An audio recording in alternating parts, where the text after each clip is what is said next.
예배하는 시간 우리 늘 조는 사람들이 졸아요.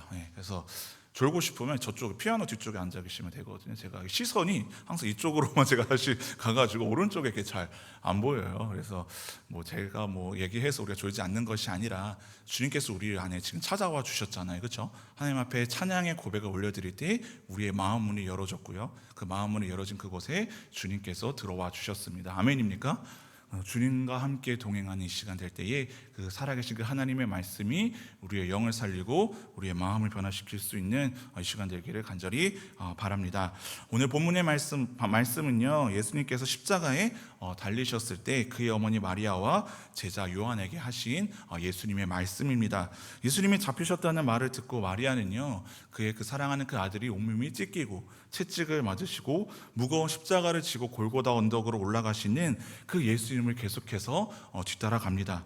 그리고 아들 예수가 손과 발에 못이 박혀 십자가에 달리셨을 때 줄곧 그 십자가 아래에 가슴이 찢어지는 그 고통을 안고 그를 바라보십니다. 그렇게 슬퍼하고 아파하는 그 육신의 어머니 마리아에게 보소서 아들입니다 라고 예수님께서 말하고 곁에 있던 제자 요한에게 이렇게 말씀하시죠. 보라, 이분이 바로 내 어머니다. 이제 자신은 죽음을 맞게 되지만 대신 사랑하는 제자 요한에게 그 육신의 그 어머니를 맡기시는 말씀을 예수님께서 하신 것이죠. 어디에서요? 십자가에 지금 달려있는 상태에서요. 예수님은 지금 십자가 위에서 극심한 고통을 받고 있는 상황입니다. 다른 사람들을 사실은 생각하고 배려할 만한 상황은 아닙니다. 아무리 사랑하는 가족이고 어머니를 할지라도요, 십자가에 지금 손에 발에 못이 박혀 있습니다. 그리고 죽음의 극한에 있는 그 고통이 이르는 상황 가운데 다른 사람들의 시선에 마음에 들어올 리가 사실은 만무합니다. 그러나 그러한 상황 속에서 십자가 아래에 있는 어머니를 생각하고 마지막까지 살펴드리라고 제자 요한에게 부탁한 말씀이 바로 오늘 우리가 읽은 이 말씀입니다. 우리 인간의 본성은요, 우리의 죄성은요, 언제나 이기적입니다. 무엇보다 내 상황, 내 형편, 내 상처, 내 아픔에 모든 신경을 다 씁니다. 내 손에 박혀있는 어떤 그 가식 하나가 있으면요, 내 눈앞에서 누가 쓰러져 가더라도 사실 눈에 가지 않는 것이 우리 인간의 본성의 그 이기심입니다. 다른 사람들의 어떤 상황과 형편과 마음이 사실은 보이지 않을 때가 참 많이 있습니다. 어느 때 그렇습니까? 내 자신이 가장 힘들고 아플 때는요, 다른 사람의 그 어려움이 사실은 눈 안에 잘 들어오지 않습니다. 그러나 하나님의 눈은요, 하나님 아버지의 관심은요, 자신에게 있지 않으십니다. 하나님의 뜻은 나보다 다른 사람의 필요와 마음, 죄로 인하여 죽어가는 우리들을 위하여서 하나님 아버지께서는 이 땅 가운데 인간의 몸으로, 예수 그리스도의 몸으로 이 땅에 오신 것이죠. 우리의 고통과 우리의 아픔에 귀를 기울이시기 위해, 우리의 죄의 문제를 해결해 주시기 위해 하나님 아버지께서는 친히 인간의 몸으로 이 땅 가운데 예수님으로 오셨습니다. 예수님께서 그 십자가 위에서 보이시고 그분의 그 사랑을 우리가 오늘 이 말씀을 통해 볼 수가 있습니다. 지금 여러분, 예수님은 어디에 계신다고 했습니까? 십자가를 지고 가시는 게 아니라 십자가에 달려있는 그 상태에서 십자가 위에 달리신 상태입니다. 예수님께서 십자가 위에서 하신 말씀을요, 좀 어려운 말로 가상칠언이라고 합니다. 7마디의 말씀을 하셨거든요. 십자가에서 달리셨을 때. 오늘 그 말씀은 세 번째 그 말씀 가운데 하나인데요, 예수님께서 십자가 위에서 하신 첫 번째 말씀은 사실은 용서에 관한 말씀입니다. 자신을 죽이고 못 박히고 채찍질하는 그들을 향하여서 용서를 구하는 기도를 하죠. 저들이 지금 하고 있는 짓을 저들은 알지 못합니다. 그들을 용서해 달라는 그 기도의 말씀을 첫 번째로 예수님께서 십자가에 달리셨을 때 하십니다. 그리고 두 번째 말씀은 어떤 말씀인가? 그 예수님께서 십자가에 달리셨을 때는 양쪽에도 그 강도가, 두 명의 강도가 십자가에 달려있는 상태였거든요.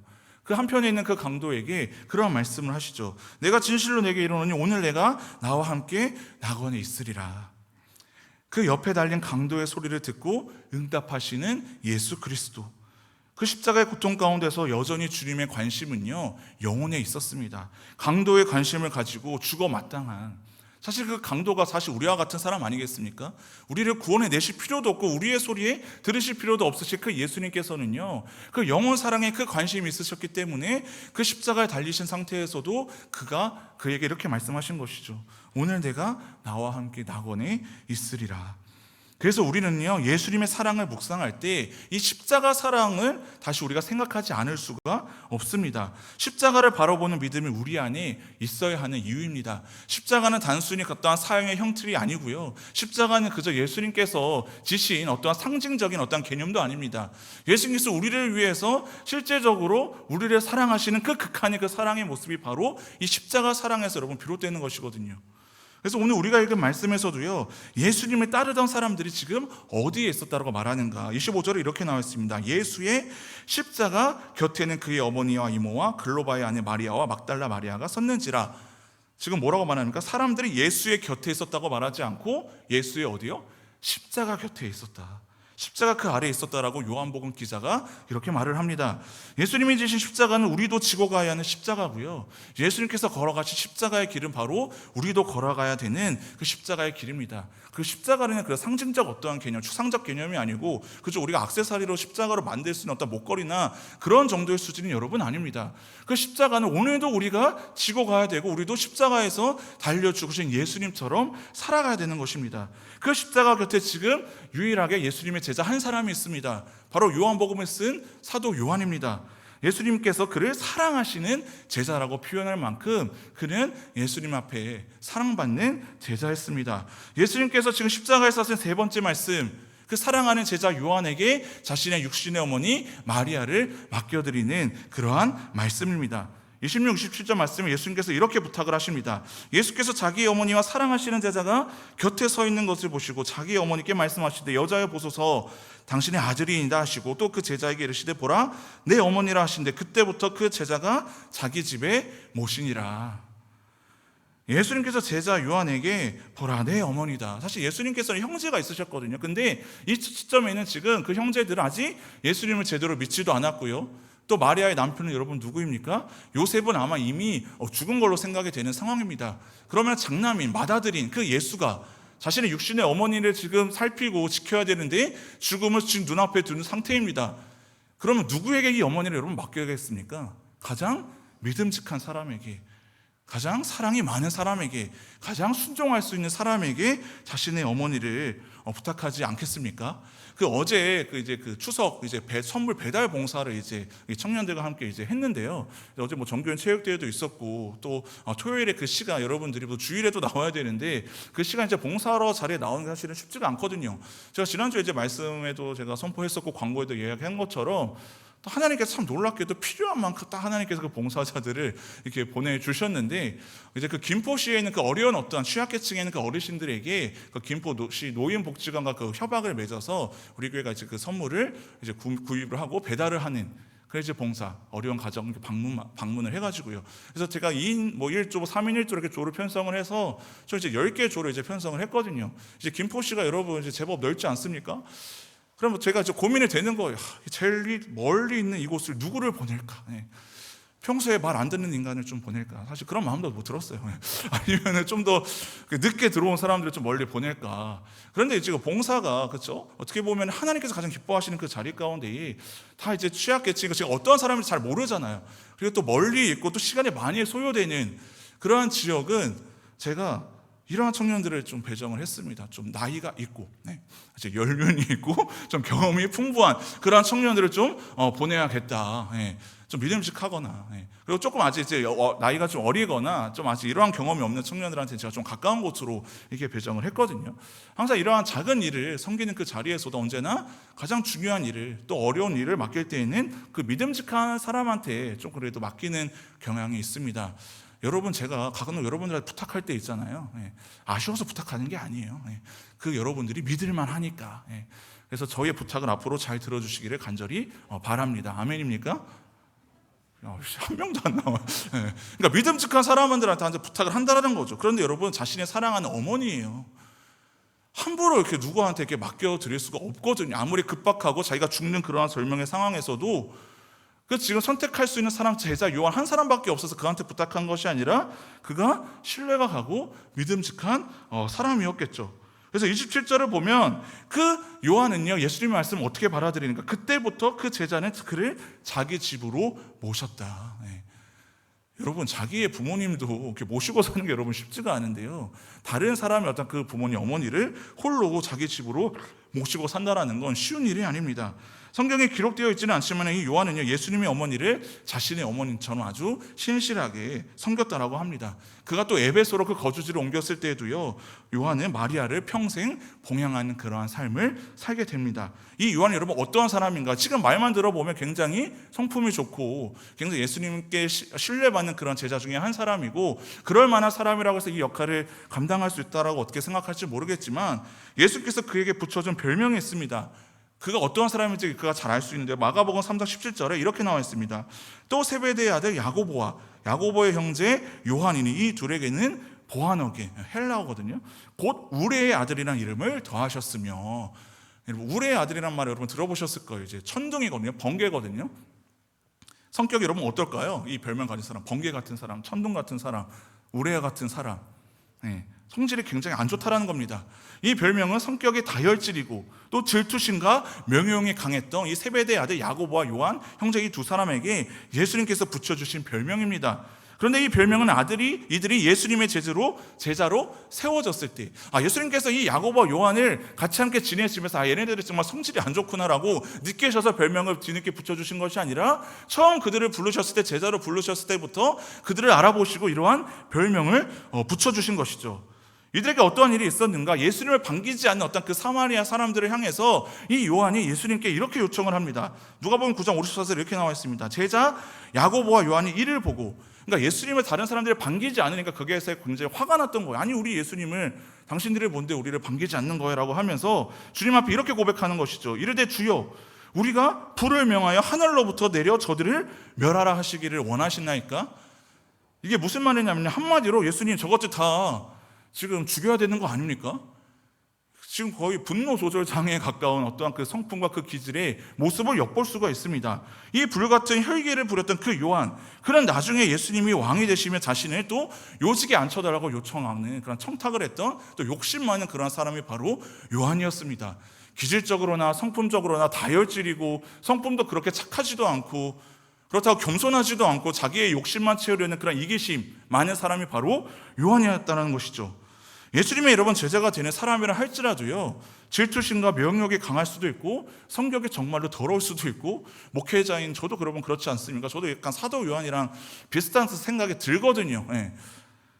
이런 거 왜 동의를 하는 거예요? 저도 이제 우레의 아들같이 성격이 진짜 다혈질이거든요. 좀 아는 사람은 알겠지만 제가 1년에 한 번 이렇게 극대노를 할 때가 있거든요. 그래서 이렇게 걱정하지 마세요. 이미 한 번 했어요. 그래서 이렇게 성질이 안 좋아서 참다가 어느 날 갑자기 제가 이렇게 막 화를 내는 게 아니라 저도 막 참고 있다가 게이지가 쌓이면은 어느 순간 정말 운이 안 좋은 그 한 사람에게 당할 때가 있어요. 이미 한 번 여러분 썼어요. 그래서 썼는데, 저 이렇게 목회자로서 정말로 저 사람이 목사일 정도라고 의심이 될 정도로 불같은 성격으로 화가 날 때가 막 있는데, 이러한 모습만 보면 여러분, 이러한 사람이 예수님의 제자라는 게 말이 됩니까? 게으를 수도 있고요. 예수님의 제자라고 한 사람들은요, 졸잖아요. 예수님이 기도할 때에도, 십자가 달려 죽기 전에도 졸고 앉아있는 거예요. 예수님의 제자들은요. 예수님의 제자라고, 사도라고 불릴 만큼 어울리는 성품을 가진 제자들 사실은 별로 없습니다. 직업도 변변치 않고 가정 배경이 더 좋은 사람들도 예수님의 제자들 가운데 별로 없어요. 오히려 세상 사람들도 손가락질 받는, 성품적으로나 기질적으로나 착하지도 않은 그러한 사람들이 예수님께서는 제자로 부르십니다. 예수님은 완성된 자를 부르지 않고 이 우리의 아들이라고 부르셔서 그를 사랑의 사람으로 빚어내고 만들어내기로 주님께서는 작정하시거든요. 그래서 이러한 모습을 보면 우리들에게도 위로와 소망이 됩니다. 요한은 지금 자신의 모습이 우리의 아들이라고 좌절하거나 짓눌릴 필요가 없었습니다. 어차피 예수님은요, 그들의 성격과 연약함을 이미 다 잘 알고 계시거든요. 하나님께서 저 같은 사람을 목사로 세우실 때, 여러분과 같은 사람을 리더로 세울 때 여러분의 기질과 성품을 잘 모르겠습니까? 얘 잘할 것 같은데 한번 세워보고 나니까 얘 정말 안 되겠네라고, 하나님께서는 그런 하나님은 여러분 없으시거든요. 다 알고 계시고 우리를 여러분 부르십니다. 그 연약한 성품 안에서, 연약한 기질 안에서 누가 드러나기 때문이죠? 하나님 아버지가 드러나기 때문입니다. 그래서 요한이 먼저 예수님한테 자신의 별명에 저는 우리의 아들입니다, 저는 성격이 정말로 뭐같습니다로 이렇게 이야기한 것이 아니라, 예수님께서는 오히려 처음부터 그의 연약함을 알아보십니다. 너는 우리의 아들이다. 그렇기 때문에 여러분 좋은 장점이 있습니다. 자신의 연약함을 사도 그 요한은 숨길 필요가 없었습니다. 자신의 연약함을 먼저 인정하고 예수 그리스도를 오직 따르는 데에 그가 집중하는 삶을 살 수 있도록 예수님께서는 그를 격려하신 것입니다. 예수님께서 나의 연약함을 아신다는 것이 여러분 얼마나 위로가 되는 일인가. 주님이 다 아시기 때문에 우리는 다 숨길 필요가 없어요. 우리의 연약함을 우리가 숨기고 감추고 싶고 내가 좋아하는 사람이나 다른 사람들한테 들키고 싶지 않은 사는 삶은요, 굉장히 여러분 얼마나 스트레스 받고 얼마나 에너지가 소모가 됩니까? 그런데 나를 다 잘 아는 가족들이나 친한 친구하고 여러분 같이 밥을 먹을 때 그냥 편하지 않습니까? 같이 여행을 가줘요. 그런데 잘 보여야 되는 사람이거나 나를 잘 알지 못하는 사람들한테는 같이 밥 먹는 것조차 되게 부담스럽고 서먹한 관계가 여러분 되지 않습니까? 나의 연약함이 이유가 되어서 주님 앞에 나오는 것이 부끄럽게 여겨질 필요가 없도록 예수님께서는 그에게 우리의 아들이라는 별명을 붙여주신 거예요. 제가 중학교 1학년 다닐 때 제가 별명이 있었거든요. 그게 뭘까요? 그래서 궁금하지 않으시죠? 국어 선생님이 저에게 붙여준 별명이 있습니다. 어느 날 수업 시간에 제가 그 선생님에게 무슨 대답을 했는데 그 대답을 들으시고 선생님이 저를 일으켜 세우시더니 오늘부터 너의 별명은 싸가지다 라고 하면서 이렇게 별명을 이렇게 붙여준 거예요. 그래서 싸가지? 여러분 요즘엔 잘 안 쓰잖아요. 싸가지 없다는 말 잘 쓰잖아요. 그래서 너의 별명은 너는 왜 이렇게 싸가지가 없니라고 이렇게 표현하신 것이 아니라 너의 별명은 앞으로 싸가지다. 저는 근데 기분이 좋았습니다. 왜 좋았냐면 그 선생님은 사실은 좋아했었거든요. 국어 선생님인데 그것을 계기로 제가 사실은 선생님께 그 이후에 쪽지로 하는 상담 하는 프로그램이 있었거든요. 그래서 빌미를 제공해 주신 거죠. 선생님 제가 그렇게 진짜 싸가지가 없나요? 그래서 근데 제가 싸가지 없는 거 잘 알고 있는데 어떻게 하면은 저의 이러한 연약한 성품을 고칠 수 있을까요?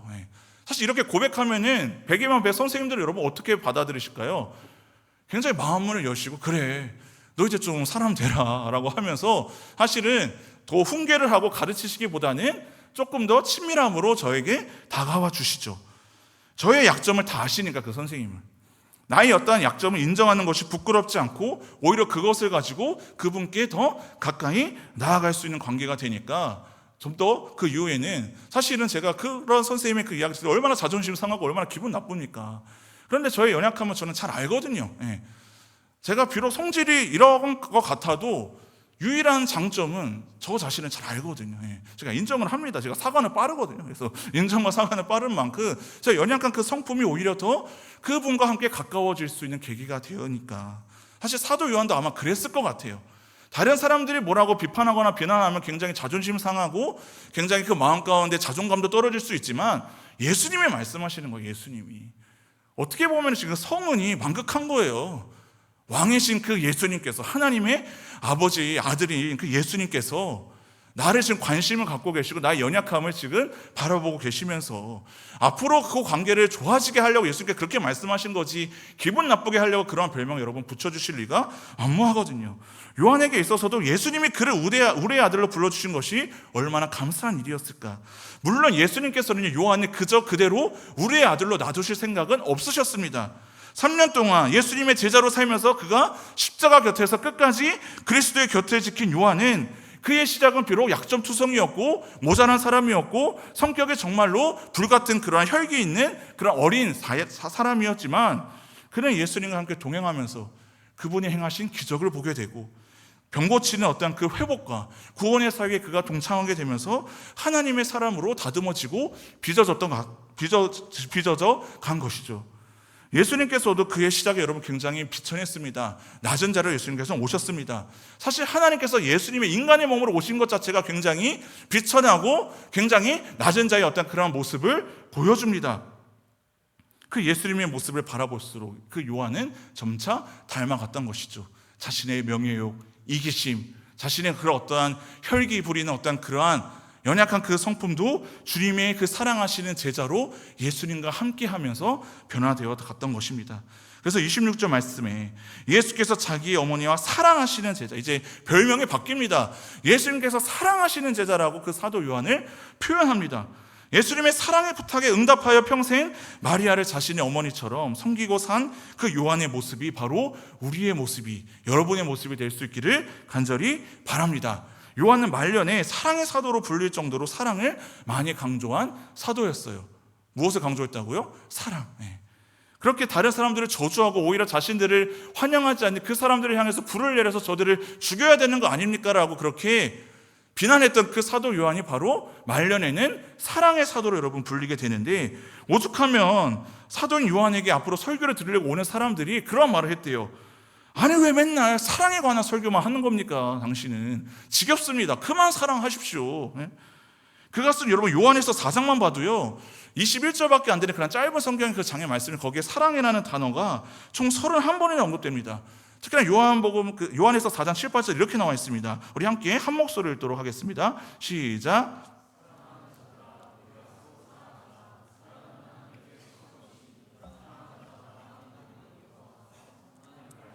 사랑하지 않는 자는 하나님을 알지 못하나니 이는 하나님은 사랑이십니다. 여기서 몇 번 나오니까 6번 나옵니다. 그냥 하나님은 사랑이시고 우리가 서로 사랑하자 이렇게 얘기하면 되는데, 뭐 사랑은 어쩌고 사랑하는 자마다 사랑하지 않는 자는 하나님을 알지 못하고 뭐 사랑. 요한일서 그 말씀을 읽어보면 사랑에 대해서 계속해서 강조하고 반복되는 걸 볼 수가 있는데요. 사람들의 질문했죠. 왜 이렇게 사랑에 대해서만 설교를 하십니까? 우리는 다른 설교도 듣고 싶은데 왜 이렇게 사랑만 강조하십니까? 사람들이 이렇게 질문했을 때 사도 요한이 이렇게 대답합니다. 예수님께서 하신 명령이기 때문입니다. 주님께서 우리에게 명령하신 대로 말씀대로 지키고 실천하는 참된 제자로 살아가려고 했던 그 사도 요한은 예수님의 그 말씀 가운데 이 사랑만이 마지막까지 끝까지 강조할 수 있었던 것이죠.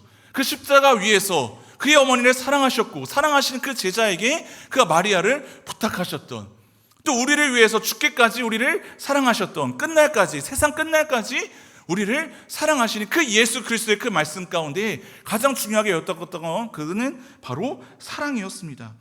예수님께서 제자 요한에게 부탁하신 말씀처럼 우리들에게도 부탁하신 말씀이 있습니다. 그것은 바로 우리가 서로 사랑하며 살라는 것입니다. 그리고 너는 많은 제자를 삼아라. 제자로 삼는 게 여러분 무엇이겠습니까? 나의 제자가 아니라 예수님의 제자를 세워라.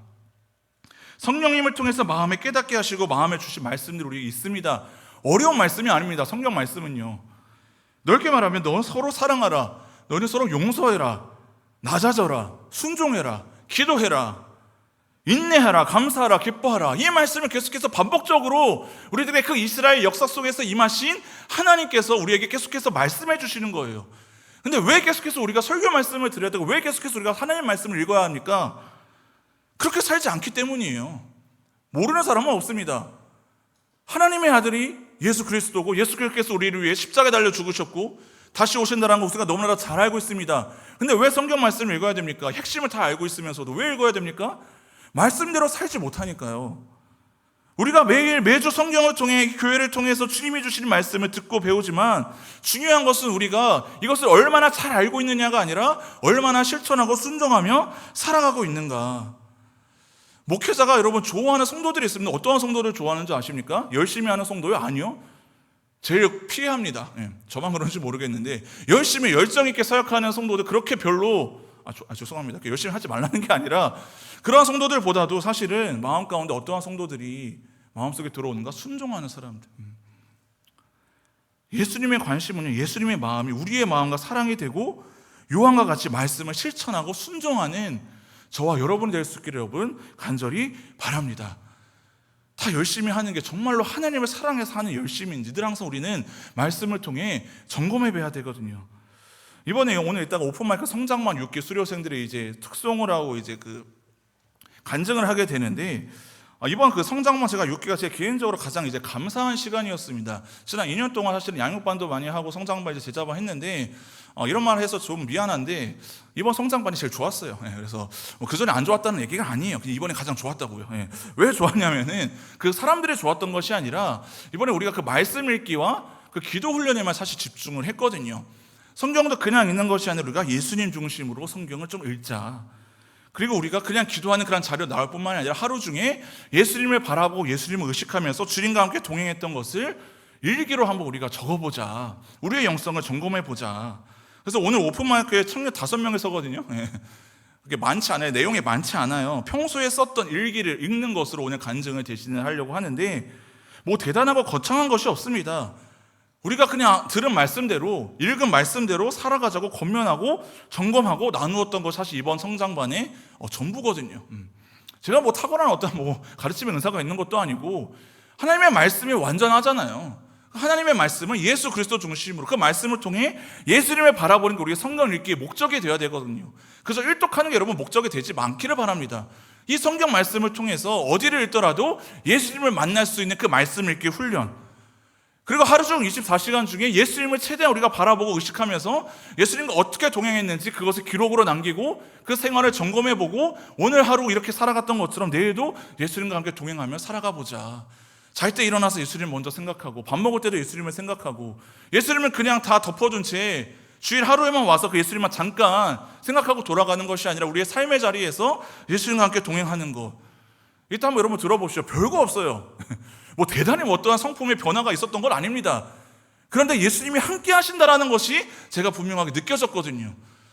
지난 그 목요일에 이제 그저께죠. 종강을 했는데 제가 솔직히 울 뻔했거든요. 울진 않았는데 울 뻔했어요. 그래서 마음이 울컥하더라고요. 아, 예수님이 이 공동체와 함께 하시는 거구나. 제가 상반기 하시고 하반기 이제 셀 신방을 제가 하고 있는데, 상반기에는 사실은 셀 신방 할 때 진짜 난장판이었어요. 난장판에서 이거 신방 되나? 이거 뭐 다들 이미 마음이 붕 떠 있어. 예. 너는 왜 왔니라는 그런 표정으로 이렇게 보질 않나? 언제 빨리 끝내줘요라고 이렇게 막 하지 않나? 근데 하반기에 갈수록 3번 했는데, 긴장하십시오. 아직 하지 않은 셀들 3번 했는데 너무 은혜가 충만한 거예요. 예. 제가 뭐 한 게 있습니까? 달라진 게 있습니까? 아니요. 아, 예수님이 이 공동체를 세워가시는구나. 제가 올 한 해 사역을 세우면서 리더들한테 강조한 거 딱 한 가지밖에 없습니다. 올 한 해는 속으로 좀 건강하게 좀 세우자. 사실 리더들 훈련들이 아직 연약하고 저도 뭔가 자신은 없었어요. 그동안 여러 가지 다양한 활동들을 하면서 이 셀 모임에 그냥 숫자만 늘어난다고 해서 소그룹이 건강하게 세워질 거라는 기대조차 사실 되지 않았습니다. 근데 고맙게도 감사하게도 물론 힘든 시간도 있었지만 리더들이 다 순종해 줬거든요. 물론 뒤에서 나 욕한 거 잘 아는데 몇 명 아는데 그럼에도 불구하고 그래도 괜찮아. 예. 우리 아들도 있는데 저도 그런데도 불구하고 끝까지 묵묵히 순종해 줬을 때, 아, 하나님께서 이 공동체를 빚어 가시는구나. 이 공동체의 머리는 여러분 누구십니까? 예수 그리스도입니다. 그 예수님의 그 명령에 따라 우리는 순종하기만 하면요, 우리의 육체는 건강해지고 우리의 공동체는 세워지는 거예요. 그걸 하나님께서 느끼게 해주시더라고요. 뭐 제 선택이 틀리지 않았다 그런 말을 지금 하는 게 아닙니다. 성령의 원리대로 이 대그룹이 커지면 커질수록 우리의 속으로는 하나님의 말씀으로 빚어져야 되고 주님의 성령으로 말씀으로 충만해 채워지지 않으면 이 공동체는 여러분 어느 순간 무너지거나 흔들릴 수 있어요. 저는 여러분들한테 어떠한 평가와 어떠한 좋은 소리를 듣기 위해 이 자리에 서 있지 않습니다. 저는 그저 지금 예수님께서 말씀하신 대로, 그 방법에 있어서 제가 틀릴 수도 있고 조금 실수할 수도 있습니다. 때로는 여러분들한테 의사전달을 할 때에 우리의 아들처럼 제가 별로 좋지 않는 어떠한 언행으로 여러분의 마음 가운데 상처를 줄 수도 있었겠죠. 많았어요. 네, 많았어요. 그럼에도 불구하고 예수님께서는 저한테 주시는 그 말씀으로 저도 그냥 저는 하는 거예요. 듣든지 아니 듣든지. 그런데 하나님께서 그런 위로함을 주시는 거예요. 여러분의 어떤 반응이 아니라 하나님이 하시는 거구나. 예수를 믿는 사람들은요, 구원을 받고요, 예수를 따르고 예수와 동행하는 사람들은 여러분 반드시 그 성령의 변화된 열매를 맛보고 누릴 수가 있는 것입니다. 아멘입니까? 예수를 믿는 데서 그치지 말고요, 예수를 따르는 그러한 인생 되시기를 간절히 바랍니다. 사도 요한은요, 대단한 사람이 아니었다는 걸 우리가 잘 알잖아요. 그저 예수님과 함께 동행했고 예수님의 그 부탁 말씀에 순종했고 예수님이 함께 계시기 때문에 그는 우리의 아들에서 사랑의 사도로 변화되었던 것이죠. 예수 믿는 사람들은 사람 안 변한다는 말, 그런 말 하면 안 됩니다. 여러분, 거듭났다라고 하는데 왜 사람이 안 변합니까? 그 기질조차도 하나님께서는 사용하셔서 그 기질 그대로 사용하지 그냥 냅두시도 않으시고 사랑으로 주님께서는 만드시고 빚어가시는 거거든요. 우리의 아들이라고 불렸던 그 사도 요한, 그는 여러분 사도 중에 가장 어렸습니다. 어렸다는 건 여러분 뭡니까? 경험도 없었어요. 여러분도 아직 젊잖아요. 젊은이들의 어떤 특성이 있습니다. 뭔가 하면 욱해요. 자기 옳은 소리라고 막 이렇게 이야기를 합니다. 목사라고 뭐 가릴 게 없어요. 저한테 뭐 다 얘기해. 좀 얘기 안 해도 되는데 다 얘기해. 저는 그게 괜찮아요. 나도 다 얘기하거든. 여러분도 다 얘기해요. 그게 젊은 사람, 청년들의 어떤 특성이에요. 근데 사도행전을 보더라도 이 사도 중에 어렸기 때문에 사도 요한의 어떤 그런 활약이 별로 나오지가 않아요. 다른 동기들, 어떻게 보면 다른 11 사도들에 비하면 그는 대단한 사역을 한 것이 별로 나와 있지 않습니다. 예수님께서 마지막으로 그 자에게 임무를 부여하십니다. 뭐예요? 대단한 것도 아니라 늙은 어머니를 봉양해라. 사실 그 어머니 아리아를 모시는 그 봉양의 임무는 별로 이렇게 대단하거나 사람들이 알아줄 만한 어떠한 그런 업적은 사실 아니잖아요.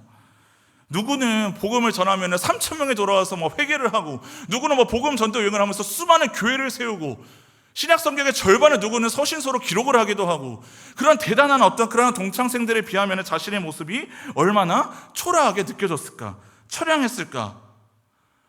여러분도 우리도 살면 살수록 청년의 때 여러분 가장 비교될 때가 많은 시기입니다. 누구는 어디 대학교에 입학했다더라, 누구는 어디에 빨리 취업했다더라, 누구는 누구와 함께 결혼했다더라, 누구는 얼마나 돈을 벌었고, 누구는 얼마나 집을 샀고, 누구는 얼마나 대단한 집에서 살았고.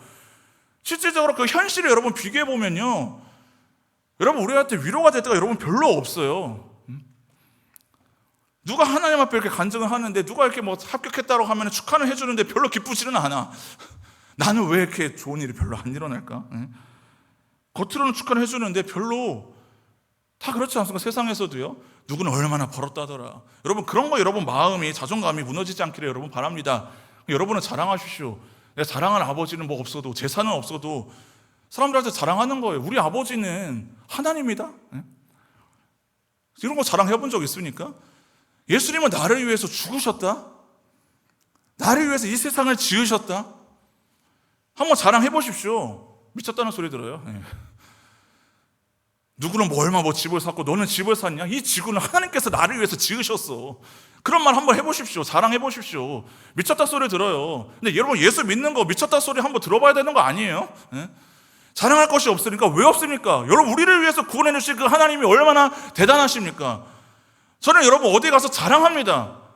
이 공동체 위에서 일하시는 하나님 아버지, 제가 한 것이 없으니까 자랑할 게 너무나도 많은 거예요. 하나님의 공동체를 지금도 세워가시고, 여러분들을 훈련시키고 단련시키시고, 이 사랑 많은 이 공동체에 우리의 아들과도 여러분 비교가 안 될 정도로 저 같은 사람을 주님께서 지도자로 세워주셨는데, 얼마나 이게 여러분 감사하고 행복한 일이겠습니까?